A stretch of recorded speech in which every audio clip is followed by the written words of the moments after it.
But imagine yourself as a farmer, nanam padi di sawah. Imagine kalau misalnya you expect padinya bakal numbuhin jadi beras besok. Gak akan kan? Gak bakal kayak petani bakal kayak begitu. Tapi petani yang bakal mereka lakukan adalah make sure tetap teririgasi dengan baik, dipupukin, ditatain rapi-rapi satu-satu. And then they would do their best to make sure itu akan tumbuh dengan baik. Dan apakah mereka tahu hasilnya, cropsnya itu bakal jadi atau enggak? No! Ya kan bisa gagal panen, tapi they still put in the best effort. That rice went through so much process, including the petani yang mereka harus kerja, they need to think long term.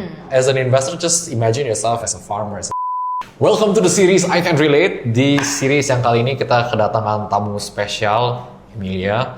And this is something yang kita pengen cobain, which is very different from usual. Biasanya kita yang tanya-tanyain customer-nya, tapi kayaknya hari ini akan kebalik. Tapi sebelum mulai itu, Emilia, please introduce yourself first. Halo, first of all, thank you Budi, Toby. My name is Emilia. Thank you for coming.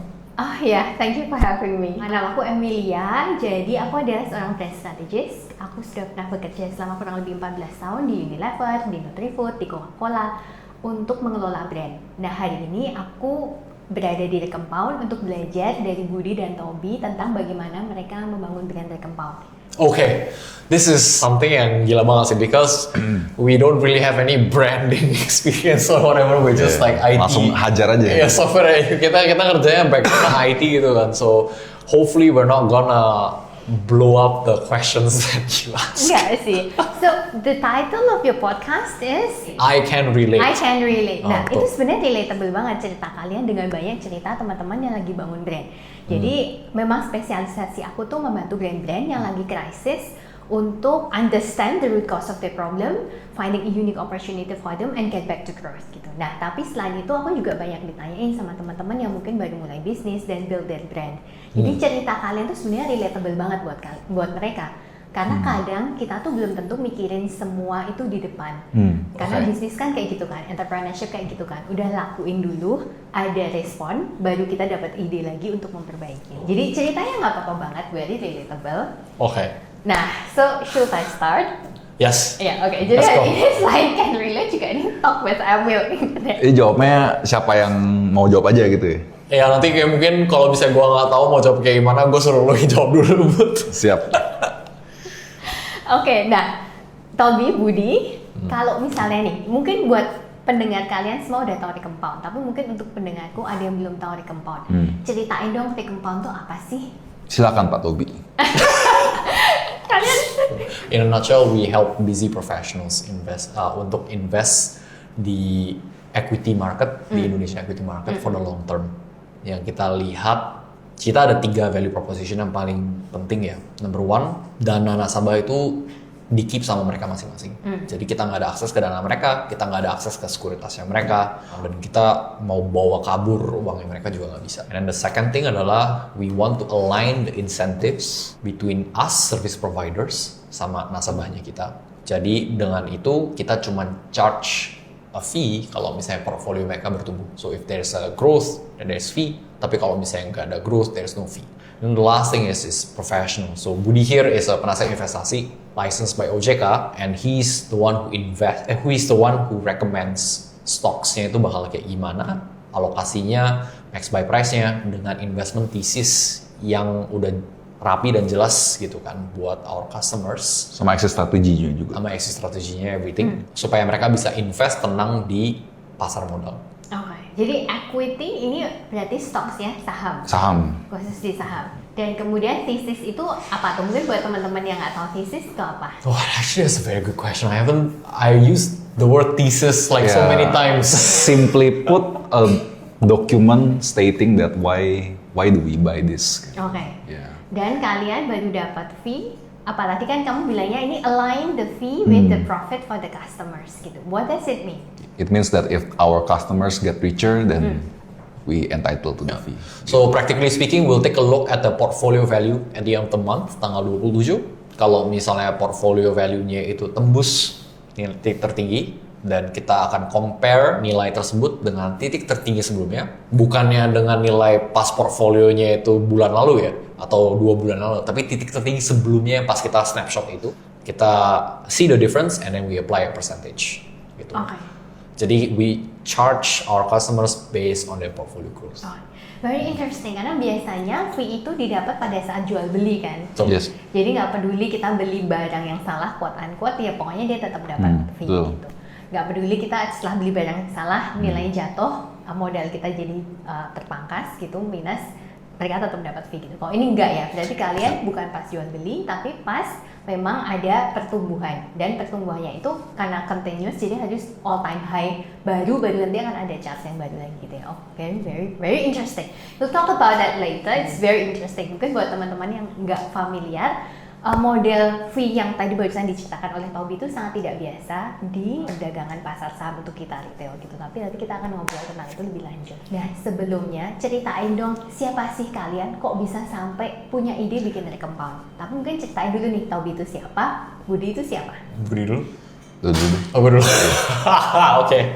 I am the co-founder of Recompound. Last time I studied in Singapore. Grew up di Indonesia actually sampai SMP. Terus SMP ke Singapura kuliah di Singapura juga, habis itu kerja di Singapura in a bank. Dulu I was working as a software engineer in a bank. Terus found like an opportunity di Indonesia tuh pas tahun 2021 untuk bikin startup. Zaman waktu itu masih zero interest rate policy, so banyak funding dari venture capital yang masuk kayak gitu. So decided to work on like a side project. Then met Budi in the process, pitched it to an investor. And then an investor actually wanted to invest. At that time, the idea wasn't Recompound, it was something else. And then Recompound is a result of 2-3 years. Recompound is a result of the learnings that we made during our first venture. Kita pivoted. And Recompound is what I do every day, is my life right now. Okay. Yeah. Jadi dulu Toby di computer science di NUS ya? Yeah, computer science and US, yeah. Kemudian pernah intern kayaknya sebagai researcher data scientist untuk equity di Singapura. Yeah. Habis itu setelah lulus kerjanya di Goldman Sachs sebagai Software data scientist juga. No, software engineer. Software engineer, oke. Nah kalau Budi, Thank you for doing the heavy lifting. Gila, gue awkward banget, man. Hi guys, my name is Budi. I'm Toby's co-founder di Recompound. So my background is quite similar to you nih. Yeah, I grew up in Indo from TK until SMA actually. Then I went to Hong Kong for university and I studied computer engineering there at HKUST. Then came back to Indo right away because of family reason, and then did some corporate jobs lah. Started out at Shopee as software engineer, and then I moved to Gojek as a data scientist, basically building a credit scoring engine model for their pay later product gitu. Jadi my world has been basically lots of logic, critical thinking, data driven and stuff like that. So ketika kita nyemplung ke dalam dunia equity sebenarnya it's not that different actually. Surprise. Yeah, it's not different. It's not different. So yeah, that's my introduction part. tadi di Hong Kong University of Technology and Science. Yeah, Science and Technology. the full name is Hong Kong University of Science and Technology, shortened to be Okay. HKUST. Iya. Itu basically ITB Hong Kong lah. Iya, oke. ITB-nya Hong Kong gitu ya. Jadi terus habis itu kerja di Shopee sama di Goto, Di tapi Goto. yang finance. Yang finance, betul. Untuk membuat algoritma menentukan orang ini kemungkinan gagal Default. bayarnya, defaultnya seberapa. Betul. Jadi secara nggak langsung sebenarnya tadi Toby dan Budi itu sudah punya bersinggungan lah, sudah punya pengalaman di dunia finance. Cuma That's correct. mungkin lensanya dari computer engineering Yes, gitu ya. yes. Tapi ada bersinggungan dengan dunia finance. Yes. Nah kemudian bisa ketemu karena kalian bersama-sama membuat startup yang sebelumnya. Yes. Betul. Nah startup yang sebelumnya ini tentang apa? Ya, jadi startup sebelumnya itu tentang it's a platform for people to open their investment portfolio transparently, so that they can showcase their investment ability secara transparan. And then waktu itu kan pas zaman COVID, investing boom banget, sehingga banyak sekali influencer atau KOLs yang mereka bisa ngasih signal atau mereka bilang oh ya mereka jago dan lain sebagainya. Some are really good, others not very good gitu kan. Tapi yang kita pingin itu lebih ke transparansinya supaya retail atau orang-orang yang lagi mau berinvestasi ini bisa dapat signalnya yang lebih jelas dan transparan seperti itu. So we wanted to build a platform for that. Essentially ujung-ujungnya bakal mirip kayak copy trading gitu ya Bud ya. Ya kalau teman-teman tahu di luar negeri itu ada namanya app namanya eToro. Yeah, it's an app basically where you can go to the app, then see a bunch of influencers or investors that you can copy their trades. Gitu. Jadi ya gak usah mikir lah gue ngopi lu mau beli apa, jual apa, gue ikut lu. Performance-nya gue ikut lu nanti. Gitu. Oke. Nah, terus coba aku akan mundur sedikit ya belakang. Boleh. Kalian dari komputer pekerjaannya bersinggungan dengan dunia finance, ada kesempatan bikin bisnis sendiri, kok ya akhirnya masuk ke finance gitu. What attracts you into finance? Kenapa nggak bikin perusahaan software? Maybe because, at least for me ya, my personal reason is gue udah terekspos ke dunia equity. Pas 2019, 2020, pas orang pada nge-boom tentang equity, dan udah coba ngulik sana sini sih. So it's more of a circle of competence gitu bisa dibilang lah. Jadi kliknya di sana, and then we see opportunity, untapped opportunity yang kita bisa drill into.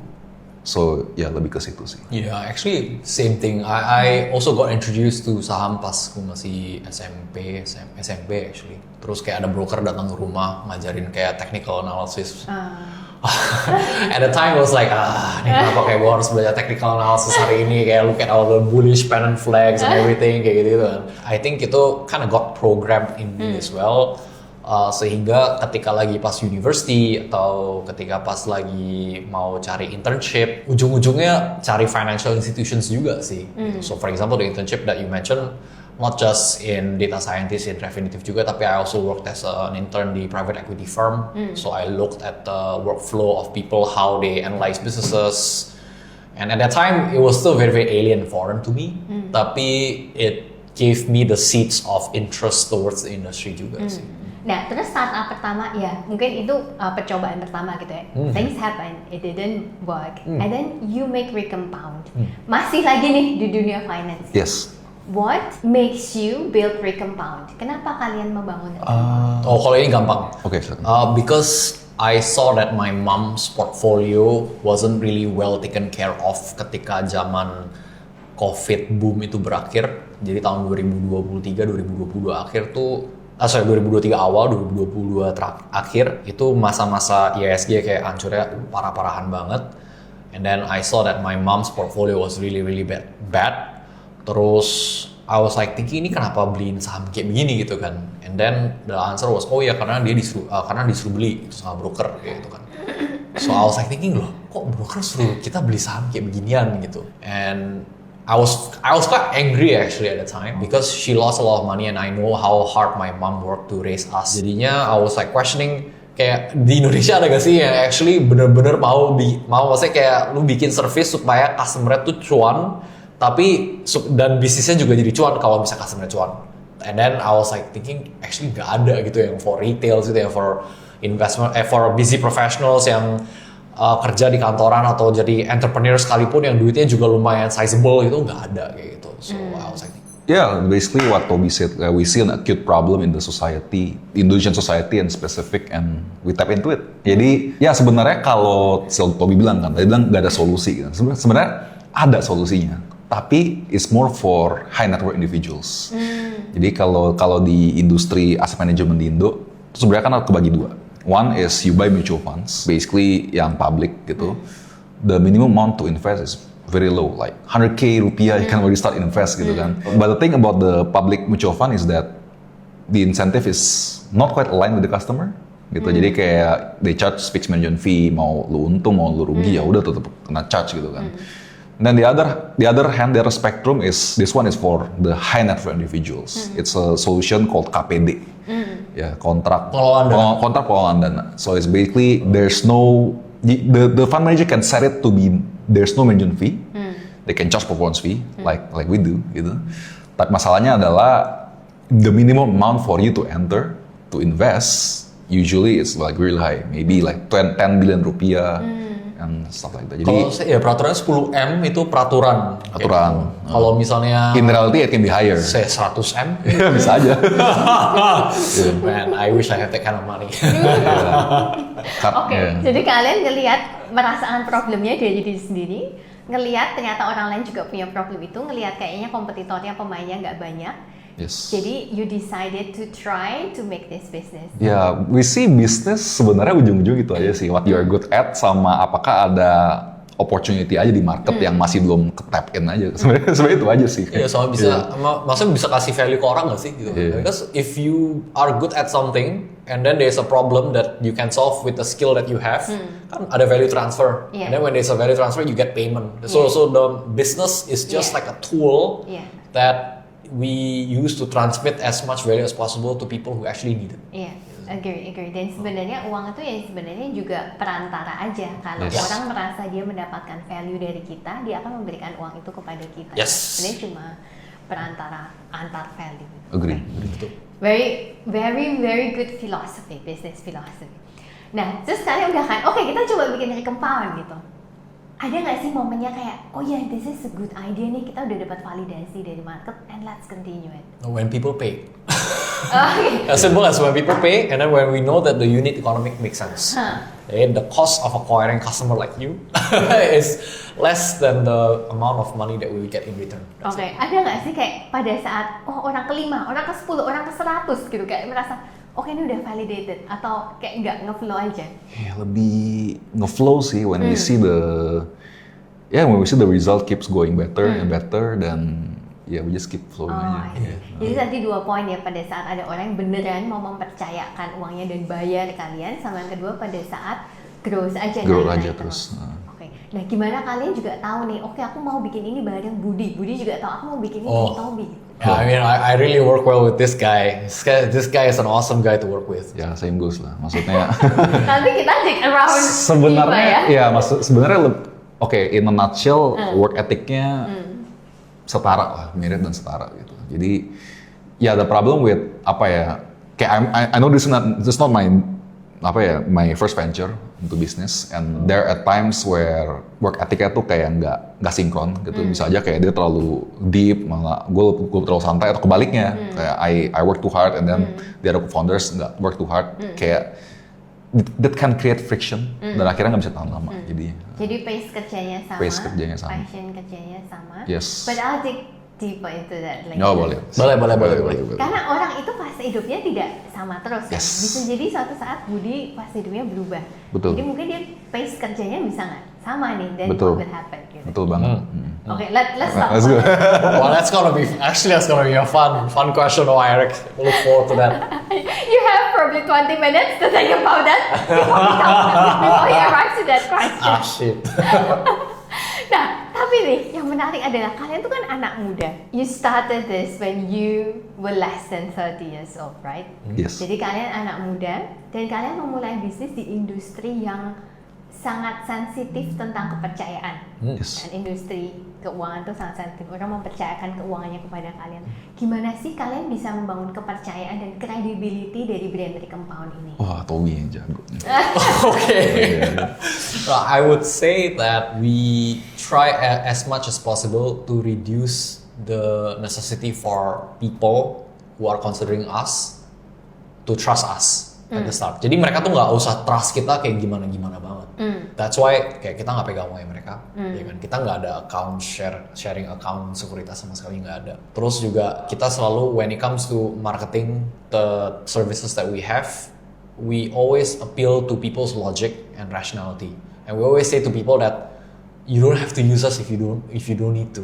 Gitu. Only come to us if you really need us, gitu kan. Jadi orang-orang yang benar-benar perlu ya datang ke kita juga gitu loh. So I would say when you use a lot of rationality and logic into your communication to people, and then you eliminate the people to trust you that much, it makes it that much easier for people to come on board and work with us for the long term. Jadi basically ya udah, kalau barriernya trust, barriernya direndahin aja. Ya udah nggak usah kasih uangnya ke aku gitu kan, uangnya tetap di kamu.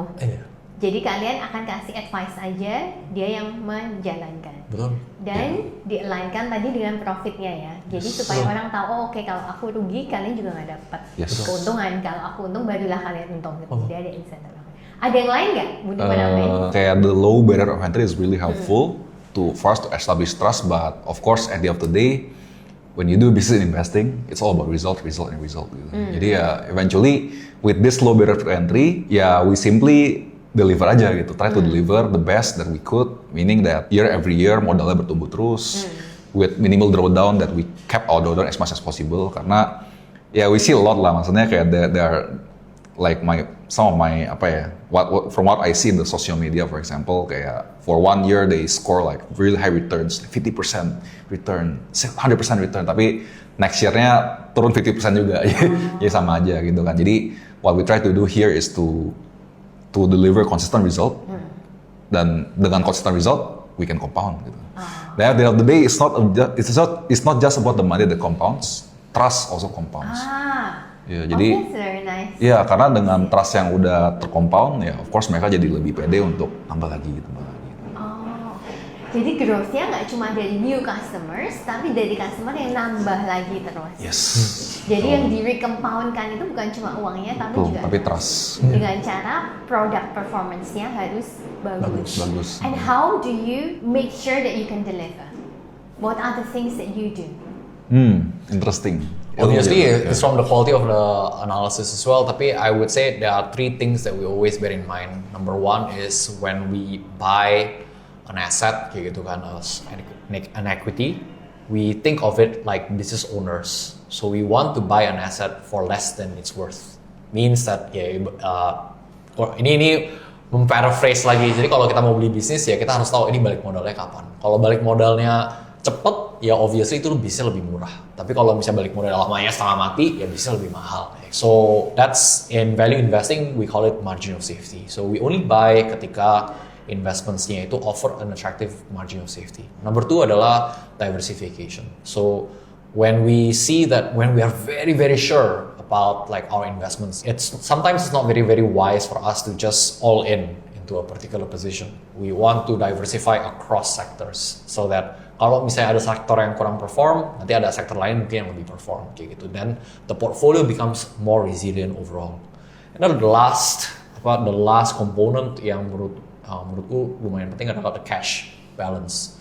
So sometimes we want to set aside some cash so that kalau misalnya ada market yang lagi bergejolak, yang kurang bagus, kita ada peluru untuk nambah. Maybe the last thing that I think Budi is really, really good at doing adalah the customer support juga sih. Customer get stressed dan lain sebagainya. Jadi kalau misalnya kita respond really fast to our customers, then they can calm down pretty more easily. Okay. Menarik ya. Itu jadi kalau dilihat dari sisi brand tuh ada pre-nya, tadi entry barrier yang direndahin, terus ada kalau udah masuk product performance-nya, terus ada post-nya gitu. Kalau udah masuk tadi ada maintenance customer, lewat customer response-nya gitu kayaknya yang cepat ya. Iya, karena we see from our experience investing, like many of the aspect is about psychology. Kayak sometimes kayak bukan pinter-pinteran cap-cip pilih saham ya, bahkan kayak lebih ke kalau situasi lagi banyak berita buruk kayak sekarang contohnya. How do you maintain that level psychology yang nggak stres lihat berita terus kayak akhirnya malah jualnya di harga rugi, terus akhirnya pas sampai mulai mantul malah ketinggalan kayak. A lot of it is about psychology sih investing sih. Yeah. Nah itu menarik sih, tapi how do you get that mindset? Do you train yourself to be emotionally stable, or not emotionally stable, but do you train yourself to have to be composed during uncertain time? Gue punya jawaban yang menarik.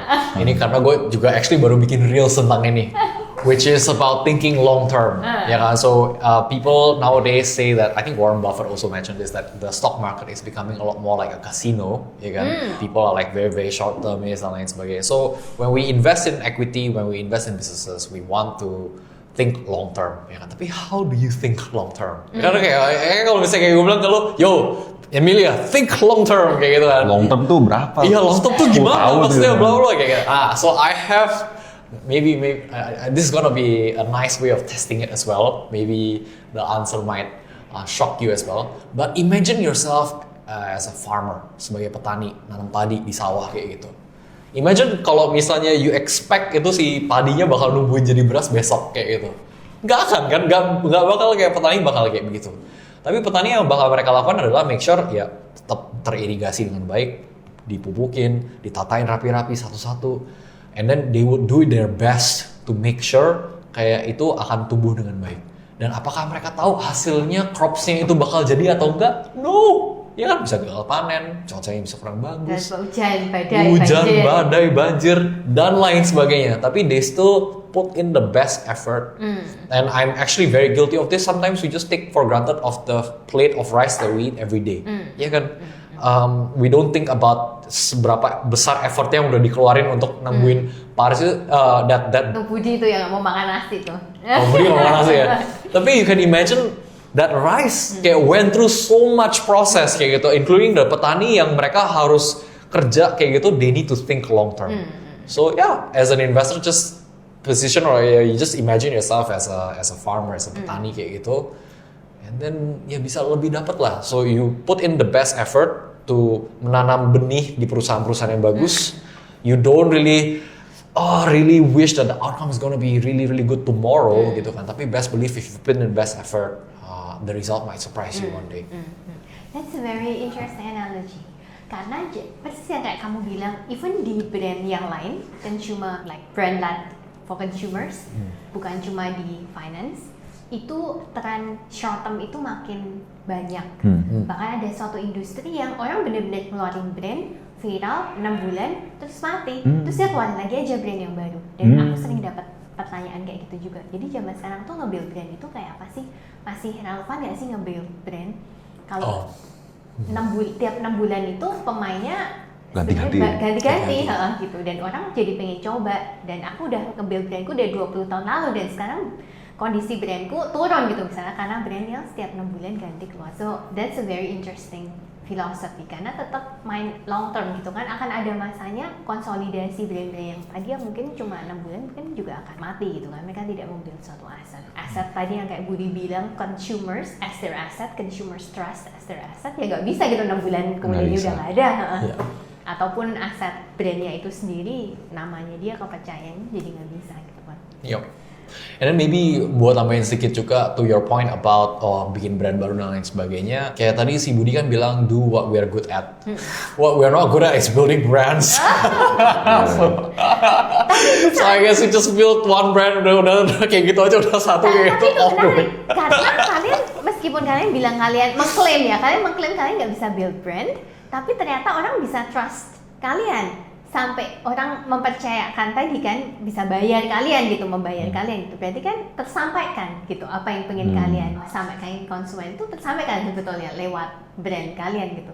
Nah itu gimana? Coba dulu prosesnya. Boleh cerita nggak kenapa bisa come up with the name Recompound?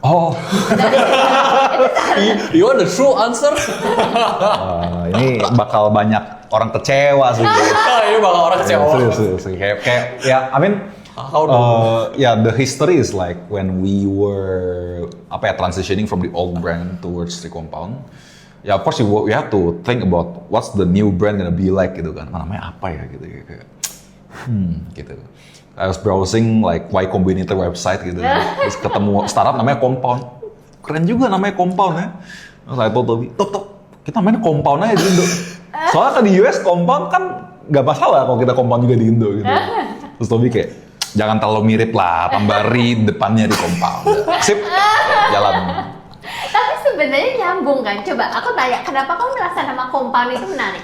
Karena ya, I personally really like compounding. Karena compounding itu adalah the 8 wonders of the world. Kalau kata Albert Einstein gitu. Jadi kan ada 7 keajaiban dunia. Ini ke-8 nih, karena it's really magical. Kayak maksudnya, given time, kalau lu bisa konsisten, the result will shock you really much. Coba dijelasin, konsep compounding itu apa sih? Compounding artinya dalam bahasa Indonesia, artinya adalah bunga berbunga gitu. Jadi, ya maksudnya kalau kita mikirnya itu kan, biasa dalam sehari-hari itu ada dalam konsep penambahan gitu. Linear.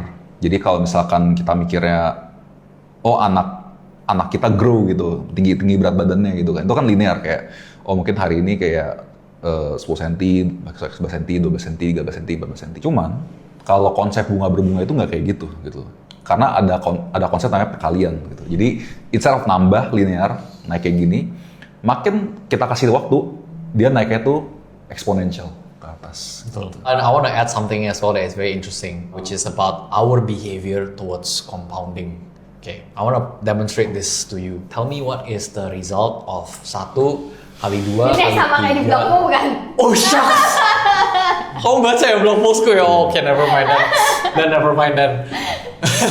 Coba tapi nggak apa-apa untuk pembaca boleh diulangin pertanyaan. Ya untuk membaca. Pendengar. Oke, untuk pendengar, I'm gonna ask you this question kan. Very quickly, you don't use calculator or whatever. Very quickly answer the question 1 kali 2 kali 3 all the way sampai kali 8 berapa?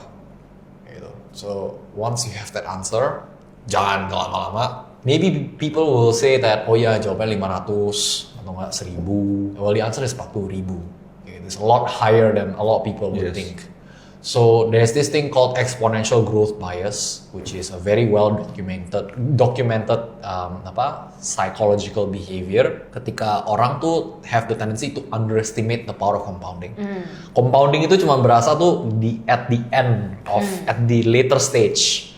Gitu. Pas pertama-tama awal tuh kayak nggak ada berasa gitu. So what it teaches us is really just to enjoy the process and be patient for the effect to take hold. And then to trust the process aja and enjoy the days. Exponential growth bias. Remember that. Oke. Jadi sebetulnya namanya nggak random gitu. Nggak random ya? Prosesnya nggak random. Random sih sebenarnya sih, tapi on hindsight nggak random. Nggak random. It happens unconsciously, but that doesn't mean that it's random. Yes. Karena kalian sebenarnya udah punya konsep di kepala kalian. Yes. Terus kalian put yourself out there by browsing through Y Combinator. It's actually you put yourself out there rather than cuma on your own corner gitu ya kan, daripada cuma diem sendiri aja di pojokan kan. Tapi kalian lihat-lihat kan, cari inspirasi. Jadi pada saat kata compound itu ada di sana, jadi ketemu karena kalian sebenarnya udah punya konsep itu di benak kalian. Makanya itu that what piqued his interest. That's actually true. Ya kan? Kalau mau build brand sepatu, mungkin the word compound will not pick the person's interest gitu. Ditambahin recompound. Nah, terus yang keduanya aku mau nanya tentang harga gitu kan. Kalian patokan fee-nya adalah pada saat only when you hit a new high, only when you get profit, then you will get the profit.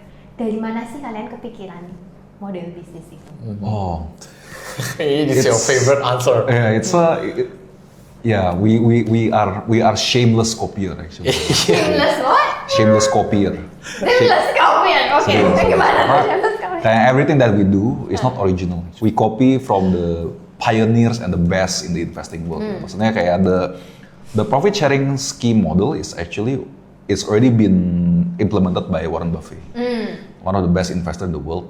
Jadi as a side story, sebelum Buffett established his empire, his Berkshire Hathaway empire, he actually run like a hedge fund, bisa bilang. Customer-nya tuh nggak semerakyat kita lah. Customer-nya tuh lebih kayak friends, family, close friends gitu. Tapi the way he implemented the fee structure for his funds is exactly the same like us. Yeah, jadi only when the fund achieve a new high baru ada charge. Sebenarnya mirip sih. Ya bedanya cuma ada hurdle rate, tapi that's not like not a big difference. Yeah, not an important detail. Yeah. Tapi itu interesting loh. Orang coba lihat Warren Buffett pasti tiru dia beli saham apa. Ini yang kalian tiru adalah cara dia meran bisnisnya dia, cara dia meran produknya dia. Betul, karena memang beda konteks. Karena kalau misalkan kita lihat Warren Buffett yang sekarang, yang udah establish his empire, the Warren Buffett itu udah terlalu gede lah. Jadi kan kita justru melihatnya itu pas Buffett itu masih ganteng, masih muda, masih belum tajir amat. Justru itu yang kita lihat kopi behavior dia kayak gimana gitu.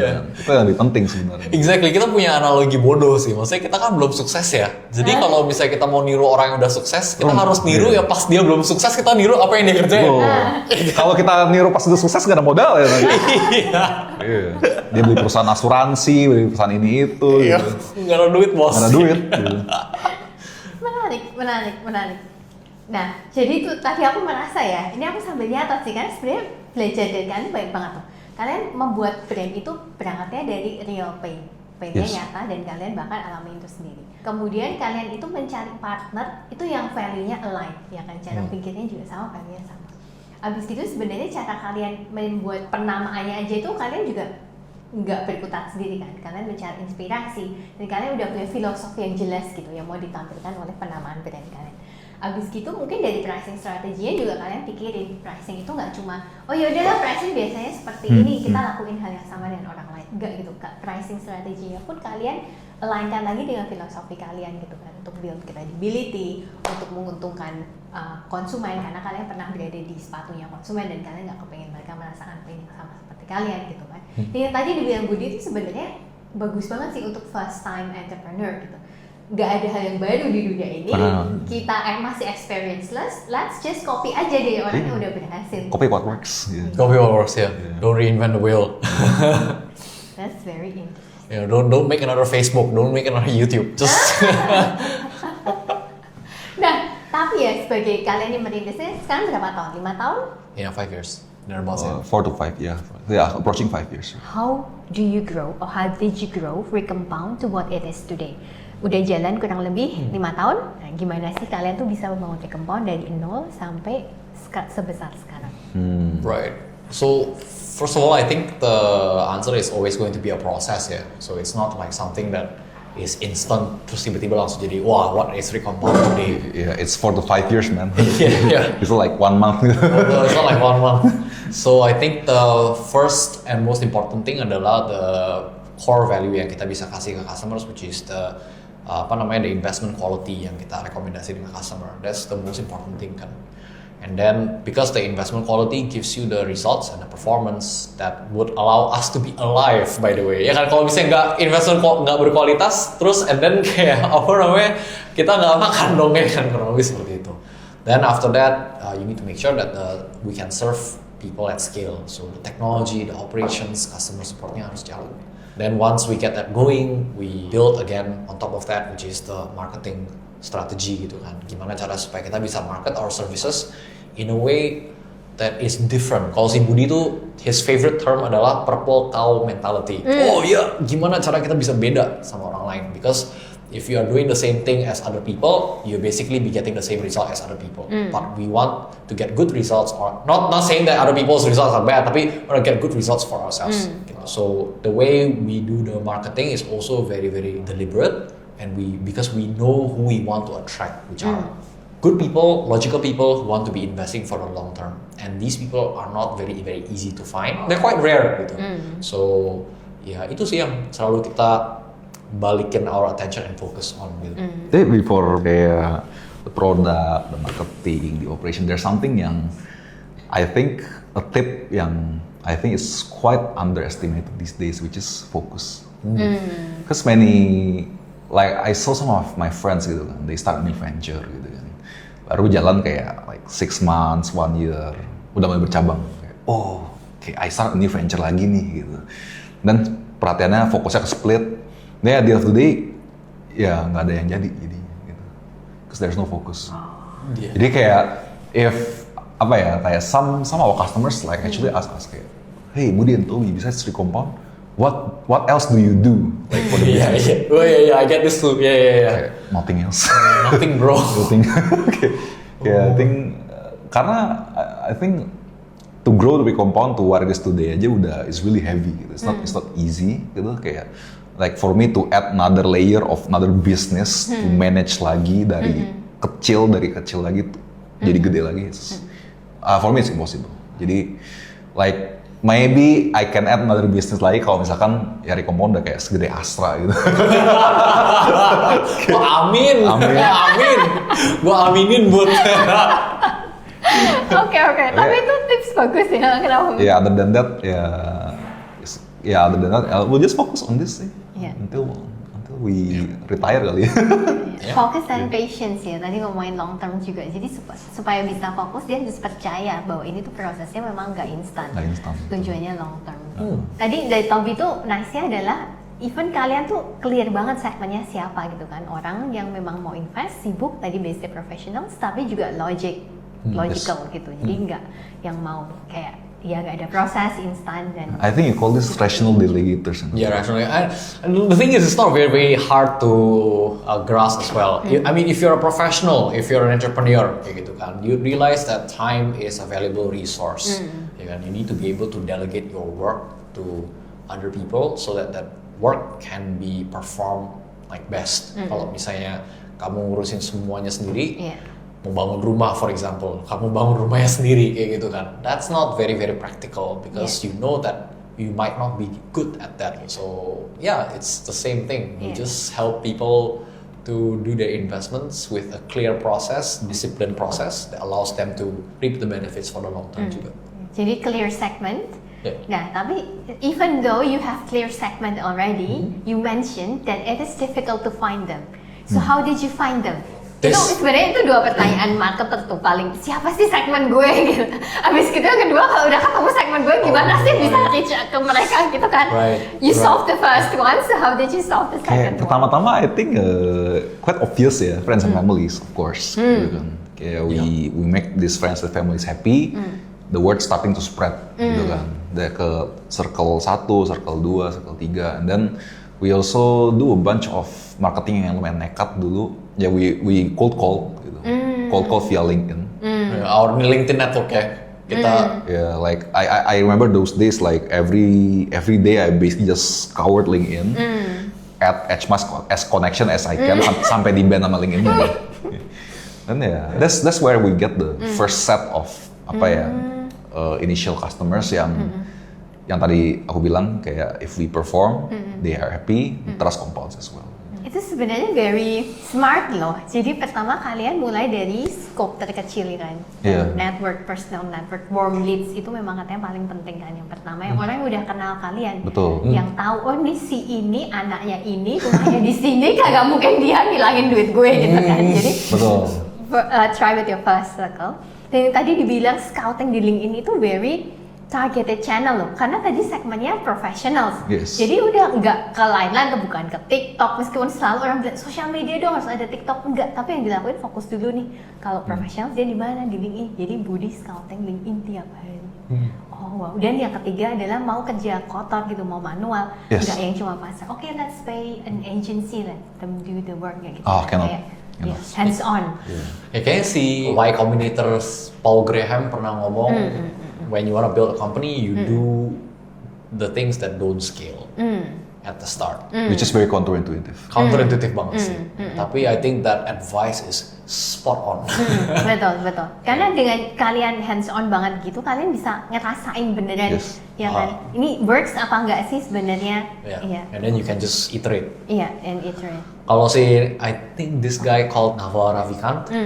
Dia juga ngomong, it's not about the 10,000 hours that you put into something, but it's about the 10,000 iterations. So iterations is defined as doing something and then learning and then modifying and then doing again.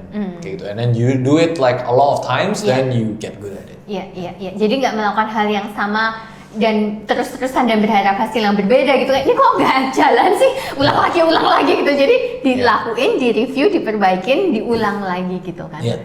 That's iteration. Very, very interesting. Wow. Interesting ya? Interesting. Ini loh. Oke. Sharingnya sangat kaya loh menurut aku untuk orang yang akan juga menempuh jalan yang sama seperti Happy to help. Hopefully it's helpful. Nah tadi ngomong-ngomong tentang scalability. Sebenarnya modelnya si Compound ini kan very scalable kan. Karena kalian melakukan riset untuk satu set of equities dan kemudian bisa diduplikasi ke semua customer kalian gitu berapapun banyaknya. Jadi like one work and then you can duplicate to as many as possible. Tapi tadi Budi dan kalian juga ya, Toby juga ya nyebutin tentang responsive customer service dan itu kalian juga tulis di website kalian gitu. WhatsApp dijawab dalam 5 menit, kemudian iya kan? Hopefully ya udah jawab 5 menit. Tiap customer itu punya WhatsApp group yang kecil dan intimate gitu. How are you going to manage it? The top-notch quality, the top-notch engagement with your customers while you're scaling up? Short answer is technology. Because we come from a background of yang kerjaan kita tuh sehari-hari tuh emang udah build systems. Jadi when we are able to build systems, then we can make operational stuff jadi lebih efficient dan lebih targeted lagi jadinya. I guess that's the edge yang we have that compared to regular investors yang manage duit orang doang gitu, tapi nggak ada experience untuk build systems gitu. Maybe Toby you wanna add? Sama juga kan you mention about ini kita scalable gitu kan. The way I see scalable is maybe not kayak ini mass market juga. Gitu. I always think that I don't think Recompound is for everyone. Yes. I think Recompound is going to be for a lot of people, yes, tapi not for everyone. Kayak gitu. So when we know that it's not for everyone, we also know that human touch itu juga nggak bakal terlalu gimana banget juga sih sebenarnya. Itu sebenarnya, aduh, kamu mau gantiin aku kerja jadi brand strategist aja? Boleh. Because you guys take all the box. Kalian nggak cuma tahu segmen kalian siapa, tapi kalian tahu siapa yang bukan segmen kalian. Yes. And that's just as important. Agree sih. Karena sering banget tuh aku dapat pertanyaan, ini gimana ya supaya aku bisa punya customer lebih banyak. Ini kok gimana ya supaya brandku bisa emas. Tapi dia konsepnya luar biasa butik gitu. Kan contradictory gitu. Atau dia udah punya brand yang stands for a position dan dia bikin campaign-campaign yang malah menghancurkan positionnya dia gitu kan. Dia stretch mungkin ke area yang nggak pas gitu. Jadi knowing who is not your customers is just important. Yeah, and I can very very clearly say that, can you imagine kayak pasar modal di mana nggak ada spekulator sama sekali, nggak ada orang yang mau cari cuan cepat kayak gitu, nggak mungkin ada kayak gitu. It's It's just the nature of it's just a nature gitu loh, and we don't want to fight nature. So like for example, ketika kita tahu makanan tidak sehat bertebaran di mana-mana, we are not gonna force people to not eat sugar kayak gitu. We're just gonna build a gym so that people can exercise. But is the gym for everyone? No, it's not for everyone. Just for select people who wants to take their health more seriously. Kayak gitu. Oke. Aku boleh tap dikit nggak tentang digitalization itu? Oh iya, oke. Ya, karena ini kan small business, tapi bisa sampai scale up, tapi organisasinya tetap lean gitu ya? Iya. Boleh ngomongin size-nya atau you don't prefer?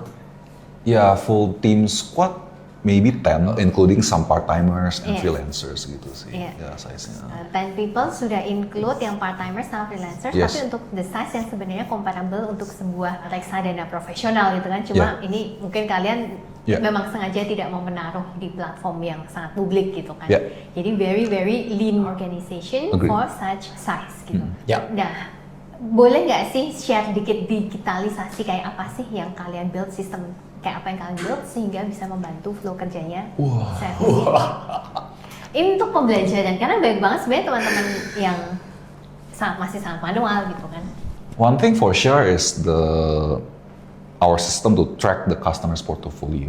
Because one thing about our system is that we don't hold the customer's fund, which means we need to be able to know like which customer is holding which kind of stock. Jumlah lotnya berapa, cash balance-nya berapa. Then the thing about in Indonesia is that we don't really have like an API connection, like more like a live connection with the Sekuritas. So we can't really go to the Sekuritas door and knock, oh ini customer-nya lagi pegang apa aja ya, nggak bisa gitu. Jadi we automate a lot of stuff yang for the normal retail investor is quite mundane. For example, trade confirmation document. We automate that such that we can use that document to synchronize our portfolio position with the real portfolio. That's on the portfolio position. Another system is to basically, like just what you said, how to scale and be able to serve these customers in a scalable way. We have also another separate system to basically being able to know which customers deserves more attention first gitu. Prioritizationnya gimana gitu kan. Yeah. Jadi kita tahu kayak, oh ini customer udah lama nggak dibales. Kayak we need to respond faster to this customer. Oh for this customer, he or she just asked like maybe 5 minutes ago. We can delay it a little bit later. Gitu. Jadi lebih ke kayak gitu-gitu. It's another separate system. Another separate system is what Toby just said. We balancing at scale. Like for example, we just research a new stock. And we want to buy this stock for our customers. Kalau dulu customers kita kan masih kayak friends and family, mungkin di bawah 20. Oh yaudah kita satu-satu. Oh si A belinya 20 juta. Oh si B belinya 50 juta aja nih. Oh si C 30 juta aja. And then now we have hundreds of customers. Mencret. Jadi there's another system that we made to basically be able to say, okay, I want this stock to be included in the customer's portfolio for 10% of that overall asset. Dan this algorithm will basically calculate kayak, oh buat si customer A mungkin 20 juta aja, oh customer B mungkin 50 juta aja, C gitu. Dan be able to do it in a simultaneous way. Yeah, that's another example. Oke. Yeah. Nah, tadi ngomongin scalability kan pasti bertumbuh gitu. Tadi Budi bilang, nanti kalau udah sebesar Astra baru akan bisnis lain lagi gitu. Nah, visinya kalian tuh Recompound bakal jadi kayak apa sih? Mau dibawa kemana gitu ya? Iya. And your wildest dream? In wildest dream ya compoundingnya bekerja sih. Bekerja dengan baik. Dan What we kind of can company would it? What kind of friend would it be? compound sih. In my wildest dream, what I envision is gonna be something like Berkshire Hathaway kalau di Amerika, atau contoh kalau di Indonesia tuh Saratoga. Yeah, so basically beneran invest in private businesses as well, gitu, Yeah. visinya. Hopefully, gitu. Tapi for now we are happy to compound capital in the public market juga sih sebenarnya. In my wildest dream, I wish that the capital market di Indonesia bisa lebih maju. Seperti apa itu? I mean, sekarang kan ya kita tahu kalau misalnya di market di Indonesia masih tidak efisien, ya kan, masih banyak goreng-menggoreng. Dan my belief is that if the quality of investors di market tersebut itu bertumbuh dengan baik, kualitasnya jadi tambah bagus, then it will attract better companies that will want to list in the market as well. So this would become an invitation for entrepreneurs yang mungkin perusahaannya masih private dan lain sebagainya untuk ya udahlah gue ngelis di IDX lah, karena investornya udah lebih bener. So we're just playing our part as investors to increase the IQ, I guess, a little bit, and hopefully in the future when we have children, grandchildren, when they see the market, it's actually better than what we have today. So what do you do? What we do is we just get better. Yeah. Tadi kan kamu cerita kayak kamu juga bantu mengeducate supaya orang lebih smarter in investment. What do you do? Can you share? I think the first and which is the most important thing is for us to continuously upgrade our skill and our knowledge about investing, and perlahan-lahan kayak punya circle of competence yang lebih lebar kayak gitu dan lebih dalam. Karena kalau misalnya kita upgrade our investing skills juga, and then we attract good talents to help us with the investments as well, then it automatically bakal bikin kita punya investment recommendation ke customer juga lebih bagus. And then ketika kita punya investment recommendation customer lebih bagus with a lot of with the thesis yang jelas gitu kan, mereka punya proses investments itu secara langsung akan menjadi lebih rasional, lebih disiplin, dan punya kerangkanya yang baik.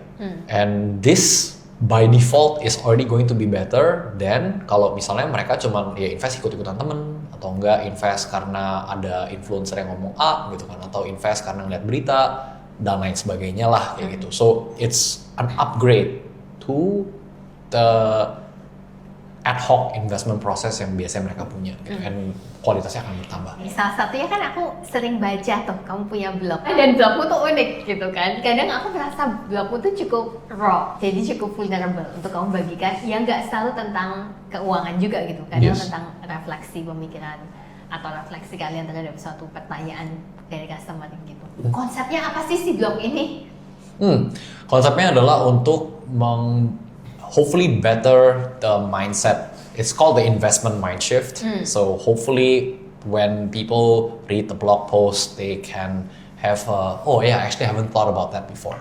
Okay, so they can look at things, the same things, tapi at a different angle, and hopefully it can enrich their worldview aja sih. Meskipun yang kalian share not necessarily always about finance. Doesn't have to be investments, because investments is really just like a microcosm of your life juga gitu kan. So when you live, you want to make money, you want to grow up dan lain sebagainya, tapi you always have this decision whether you want to invest or you want to consume kayak gitu. And invest is always about you do something for the future. Kalau consume, you do it something so that you can get the instant gratification. So in anything that you do, it can always be related back to investments. Kayak gitu sih. Not just buying equities in the public market, tapi let's say when you want to go for that master's degree kayak gitu di university, that's also an investment for yourself. Oh, aku mau nambah satu pertanyaan agak mundur nih. Tadi kita udah ngobrolin tentang the version of Recompound that you envision, want in the future. What version of Recompound that you don't want? I don't want the version of Recompound that destroys the trust that have been compounded. Yeah. Because compounding is a very magical process, but all that magical process can be cancelled only in one go if we do stupid stuff. Yeah. Yeah, so reputation is everything. Vision is everything. Oke. Yeah. Oke, mungkin ini penutup gitu ya dari Budi dan Toby untuk audience. Boleh membagikan nggak buku nih yang pernah Budi atau Toby baca yang menurut kalian mengubah hidup kalian, tapi mungkin belum banyak orang yang tahu. Belum banyak orang yang tahu Belum buku tahu. ini. Atau nggak ada, ya udah boleh itu boleh buku yang sangat mempengaruhi kalian. Yeah, the first book is Charlie Munger's book. Itu dia partnernya Warren Buffett di Berkshire. Baru wafat juga by the way. His book is called Poor Charlie's Almanac. It's not really a biography. It's more like a collection of his thinking on how he thinks about something. Basically, what changed me is that banyak sekali pemikiran-pemikiran dia itu yang very very practical di dunia nyata gitu. For example, thinking in inverse gitu. Jadi, for example, okay, the goal is how do we make Recompound rich gitu kan. Tapi instead of thinking about how to make Recompound rich, we think about how to make Recompound not poor dulu. Itu aja. If we can solve that, otomatis bakal rich. Yeah, one of the profound thinking lah. Terus another thinking yang menurut gue lumayan powerful adalah how Charlie Munger approach investing is that he doesn't really think investment is just one dimensional. Dalam artian kayak, okay, I want to buy this stock A. Oke, gue cuma baca laporan keuangannya aja 10 tahun, liatin angka-angkanya, do some formulas, and then jebret langsung keluar kayak buy recommendation, enggak gitu. He approach it in much multidimensional. Jadi dalam artian dia nggak cuma approach itu dari sisi keuangan. Let's say dari segi founder filosofinya. Terus let's say dari segi visi foundernya apa segala macam. He called it like a lattice of framework apa-apa gitu. Jadi kayak mikirnya tuh nggak cuma kayak satu helai doang, tapi ada multiple helai gitu. That's very good. I don't know how to top that book though. Tapi kalau misalnya if I can suggest one book that actually has made a profound impact in my life. There are so many books by the way that is really really good gitu. Tapi Gak apa-apa loh. Budi aja aku cuma nanya satu dikasih 2. Kamu kasih 5 boleh juga. okay, there are so many books. But then I think yang recently made a huge impact on me is Paulo Coelho's The Alchemist. So I think that book is really good. It's about shepherd dari Spain who wants to look for a treasure in Egypt. And then that journey from Spain, terus dia ke Morocco, terus dari Morocco, terus dia banyaklah trials and tribulations-nya sampai dia akhirnya ke Mesir. Terus I don't wanna spoil things. And the most important thing adalah ketika the process of you yang But you will spoil the story because you cannot share Yes. by it. So Tapi okay. pasti This not is spoiling the story. I'll just say about the introduction. Introduction sih bahwa kalau ngomong a person wants to find their personal legend. Personal legend itu the treasure that the person is trying to pursue kayak gitu kan. And when the process of you finding that personal legend itu biasanya tuh selalu akan ada trials and tribulations-nya. And then you would have like a beginner's luck, dia bilang kayak gitu. Tapi ketika you want to reach that treasure and you really want it, the universe will basically conspire to help you achieve that. And then before you reach that, you'll be tested so heavily to reach that goal. Kayak gitu. Nah, that's mirip investing. that's not spoiling. That's not spoiling. So Jadi harus bertahan. Mungkin yang pada saat tadi di tested berat banget tuh dia cuma tinggal 1 meter lagi nih dari dapat gitu ya. Tapi selalu kayak infinitely banyak gitu. Iya. Jadi itu penguatan untuk teman-teman yang mungkin juga sedang berjuang membangun brand mereka gitu. yeah, and I think kalau misalnya dari Charlie Munger ya, obviously he's a very very joyful and happy person gitu kan. And sometimes people say, oh how do I be patient dan lain sebagainya. You just enjoy the process. Kayak when you enjoy it, when you enjoy your days, I think it's a lot more straightforward for you to be patient. Oh, ada quote dari Charlie yang gue ingat adalah bagaimana cara menjadi happy adalah lu nggak terlalu banyak punya ekspektasi. Nah, ya itu juga Simple. Charlie Munger. Wah, I guess another book yang gue suka adalah it's not like a single book tapi like banyak book sih. Jadi it's basically a biography of people in the past aja sih. Karena a lot of things that happen now is actually already happened in the history sih. Jadi, maybe it's not like exactly the same but it rhymes kan. Iya. Jadi kayak we can study what they are wrong at gitu kan, what they did right, ya supaya kita bisa prepare ourselves in the future. Gitu. Iya. Gue lagi baca sih itu William William Surya. Surya, founder Astra itu gokil mantap sih. banget sih. Hokinya gede juga sih. Gimana? Ya, hoki sih dia, tapi gila sih dia. Wah, Gue lagi baca Lim Siu Leong, Salim. Salim. Bagaimana cara Salim mendominasi konglomerasi di Indonesia. Yeah. That's all. Thank you so much. Thank for you So having much, me Emilia. to be your host today. Pleasure is. So as a brand strategist gimana ini? As a brand strategist, what should we do? Oh, do you have any feedbacks for Yeah, us? for example? what should we do? Enggak sih, menurut aku you do great. Tadi yang menurut aku ya yang sangat-sangat keluar banget ya itu tadi. Pertama, problemnya apa yang mau diselesaikan jelas banget, segmennya jelas, konsep filosofi brandnya tuh jelas, dan ini jarang nih gitu karena orang seringkali berpikir komersial banget, kalian enggak gitu, filosofinya dapat dulu gitu, itu jelas banget. Kemudian kalian tuangkan itu jadi konsep produknya dan pricing strateginya. Kalau kita mau ngomongin pakai bahasa komersial ya, pricing strateginya tadi kan gitu dengan fee yang unusual itu.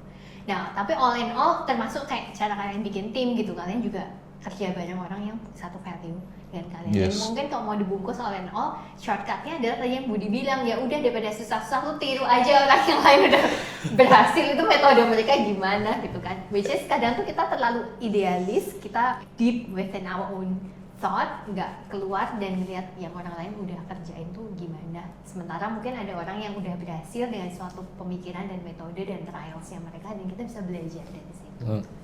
Wah, So gila. very good. Very nice summary. That's a very Oh, that's an expert right there.